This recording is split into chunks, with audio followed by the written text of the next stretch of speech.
Hello friends, అందరికీ నమస్తే. నేను శ్రావణిని. ఇవాళ మన వీడియోలో చాలా సింపుల్గా అలానే టేస్టీగా జున్ను పాలని ఎలా ప్రిపేర్ చేసుకోవాలో చూద్దాం. ఫస్ట్ ఆఫ్ ఆల్ మనం జున్ను పాలని 1/2 లీటర్ ఒక బౌల్లోకి తీసుకొని మనం పొయ్యిని వెలిగించుకొని లో ఫ్లేమ్లో ఉంచి వేడి చేసుకోవాలి.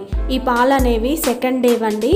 ఫస్ట్ డే అయితే కొంచెం ఎల్లోగా కనిపిస్తాయి కదా, ఆ ఎల్లోగా కనిపించినటువంటి పాలలో మనం మామూలుగా టీ కోసం పెరుగు కోసం వాడుతుంటాం కదా పాలు, ఆ పాలని దీనికి సమానంగా 1/2 లీటర్ ఈ పాలు అయితే 1/2 లీటర్ ఆ పాలు యాడ్ చేసుకొని తయారు చేసుకోవచ్చు. ఇవి సెకండ్ డే కాబట్టి నేను వేరే ఇంకేమీ పాలని యాడ్ చేసి ప్రిపేర్ చేసుకోవట్లేదు. డైరెక్ట్గా మనం ఈ పాలను తీసుకొని పొయ్యి మీద పెట్టేసుకొని ఇలా ఒక స్పూన్తో తిప్పుకుంటూ వేడి చేసుకోవాలి. ఇలా కొద్దిగా పాలు అనేవి విరిగిపోతాయి కదా, అప్పుడు 1/2 టేబుల్ స్పూన్ ఇలాచీ పౌడర్, అలానే ఒక 1/2 టేబుల్ స్పూన్ మిరియాల పొడిని వేసుకొని ఇలా కలుపుతూ తిప్పుకోవాలి.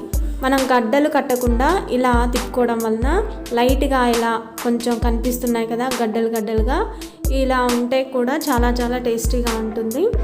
చాలామంది బాక్స్లో పెట్టేసి పాలని ఇలా గడ్డగా తయారయ్యే విధంగా ప్రిపేర్ చేస్తూ ఉంటారు కదా, ఒకసారి ఈ విధంగా కూడా ప్రిపేర్ చేసి చూడండి, చాలా టేస్టీగా ఉంటుంది.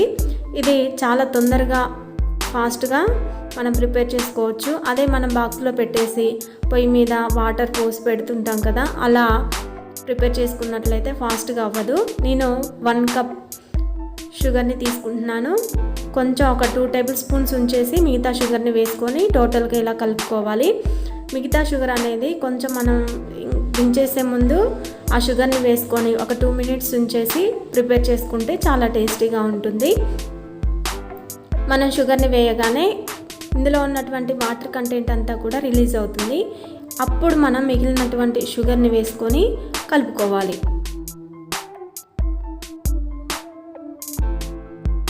ఇలా కలుపుతూ తిప్పుకోవాలి.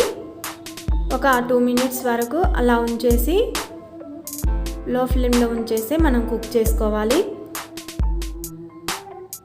ఇంకా మరెన్నో రకాలైనటువంటి జున్ను పాలతో తయారు చేసేటువంటి రెసిపీస్ ఉన్నాయి.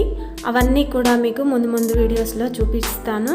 ఇంకా మరిన్ని లేటెస్ట్ వీడియోస్ కోసం మా ఛానల్ని తప్పకుండా సబ్స్క్రైబ్ చేయగలరు. Thank you friends.